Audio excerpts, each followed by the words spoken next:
Hoje vamos fazer um debate estrutural sobre a reforma tributária. Não percam, fique conosco, roda a vinheta.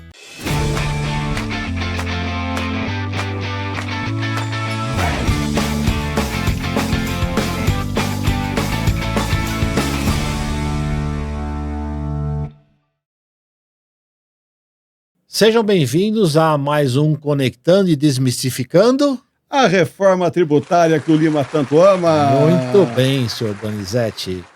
Bom, meus amigos, conforme a chamada do nosso querido Donizete, ou Danny, hoje vamos falar um pouquinho sobre a questão estrutural da reforma tributária.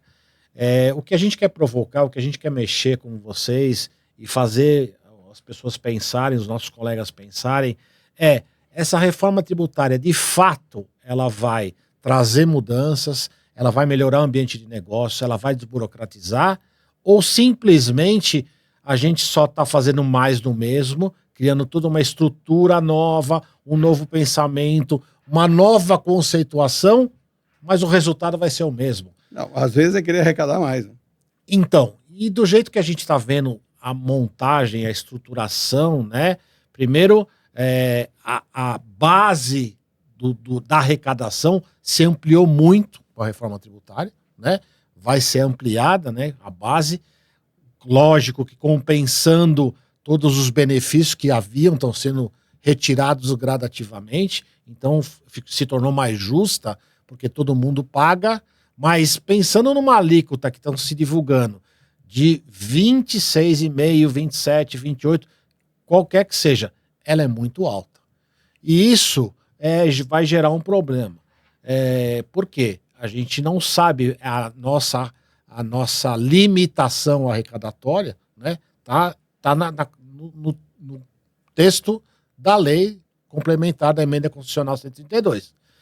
A Emenda Constitucional 132 trouxe uma limitação para a arrecadação. Então, o governo não pode arrecadar mais do que ele arrecada hoje.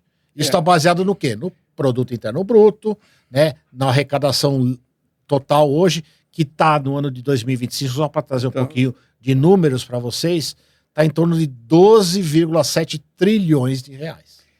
Então, Valeu, terminei. Então, o que acontece? A gente fica preocupado citando o imposto seletivo, que foi criado como regulatório para produtos que causam mal à saúde ou que causam mal ao meio ambiente, ele vai ser um imposto regulatório. Mas a pergunta ele não pode virar um imposto meramente arrecadador, que o governo utiliza para melhorar a arrecadação em momentos que ele precisa? Tampar o buraco, né? E aí cai na mesma questão, né? Ele volta a ser o IPI. Bom, Lima, eu acho que você foi muito bem, ou foi feliz, né, na sua colocação. Por quê? Primeiramente, nós vemos que existe uma forma histórica como o governo ele age. E o que a gente está acreditando que isso está se interrompendo, que está havendo uma mudança de pensamento, uma mudança de cultura em relação à política de arrecadação. A gente está acreditando nisso, nós estamos tendo fé nisso. A classe contábil, eu entendo como as empresas, muitas vezes estão acreditando, porque, como você disse, tudo que está sendo, a imagem, né, que está sendo passada para a sociedade, né? É que a Lei Complementar 214, a reforma tributária, traz uma arrecadação, traz um conceito de tributação mais tecnológico. Estamos falando de split payment, né? Tem em inglês, que chique. Ele é mais tecnológico, mais avançado, ele tem, assim, tecnicamente, muito mais estrutura. Aí volta aquela máxima que você acabou de falar, que eu estou dizendo que você foi feliz. Isso daí é realmente para simplificar, como você disse, melhorar o ambiente de negócio, etc. e tudo mais, ou meramente nós estamos criando um mecanismo mais sofisticado para arrecadar. E aí você falou, né, do imposto seletivo, que, ele vai incidir sobre combustível, energia elétrica, mineração, bebida alcoólica, cigarro e setores estratégicos. E daí você vai ampliando, porque está genérico, muita coisa. Aí você começa a ampliar, aí você começa a fazer vai ter uma TIP como tinha antes, com aquele cadernaço para você poder classificar. Voltamos à mesma coisa de antes, com uma nova roupagem. E tem mais, Lima, quando nós falamos em conceito estrutural, que é a chamada na nossa aqui do programa, nós temos que analisar assim, fatores que têm que ser analisados. Exemplo, dívida pública. Os juros que está se pagando nessa dívida pública, que é altíssimo. Qual o impacto que vai ter também nos tributos? Porque vamos ter que pagar essa conta. Segundo, a informalidade. Eu queria que você falasse um pouco sobre ela, né? Parece que Perfeito. Nós falamos em torno de 37%, né, do PIB. É muito alto. É, né? Muito alto. Eu acredito que aí não entra o crime organizado, né? Que é muito organizado e deixa de pagar muito imposto também, muito tributo. Então, assim, quando você olha nesse conceito, quer dizer que aquele que paga o tributo vai ter que pagar a conta de todos esses. Exatamente. E o gasto público não tende a diminuir, porque independente de partido político, o governo gasta muito. Gasta bem. Então, vamos lá, Lima. Então, assim, e aí entra esse detalhe também. Como é que se calcula o PIB para você ter um referencial? O PIB nosso considera todos esses fatores? Eu sei que você vai chamar um economista aqui, mas nós estamos batendo bola só, né? O que acontece assim, são questões estruturais, como você citou. 37% é alto. Não, é altíssimo, né? A economia informal, ela é muito pesada, muito forte.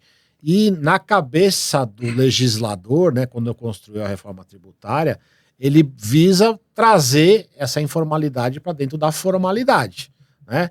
E aí, com o split payment, que é um exemplo que você também citou, a sonegação praticamente vai acabar, né? Então, a partir do momento que o split payment vai diminuir a sonegação ou a informalidade, né? E todas essas questões de documento fiscal, eu entendo que a arrecadação vai aumentar e muito, né? Mas será que isso vai ser refletido no PIB, né? E por consequência mantida a neutralidade, que é um dos contextos da legislação? É uma pergunta que vai ficar no ar até o momento que essa arrecadação começar a ser monitorada ou o split payment comece a funcionar efetivamente. Lógico que vai demandar alguns anos para ele funcionar, mas a arrecadação e a informalidade, no meu ponto de vista, devem diminuir por conta das ações tecnológicas que o governo vai implantar. Então, isso quer dizer, aí volta a premissa inicial. Nós temos um avanço tecnológico no sistema arrecadatório, o qual deveria refletir, como você falou no início, numa melhora significativa no ambiente de negócio, que hoje está difícil, tanto que nós vemos o volume, fizemos até um programa sobre isso, né? Repetimos ele recentemente, dizendo o volume de empresas que estão deixando o Brasil, indo para o Paraguai, para outros países, porque o ambiente de negócio aqui, tirando que aqui é um mercado muito rico, muito promissor, tem muitas empresas vindo para cá também, mas a empresa brasileira em si não suporta. O peso da carga tributária, o custo da carga tributária e assim, o retorno que o empresário tem em colocar o capital aqui, investir o capital, né, o dinheiro no capital, é um risco muito grande, a insegurança jurídica, etc. e tal.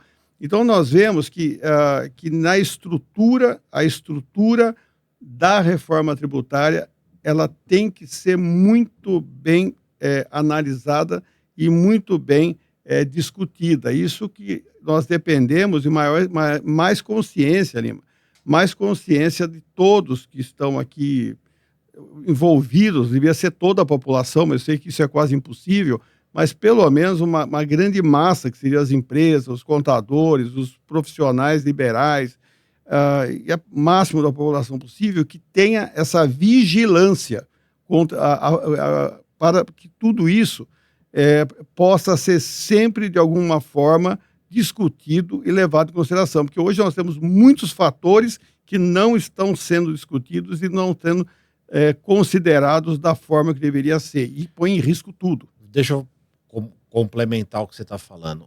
A gente falou da informalidade, que é em torno de 37%.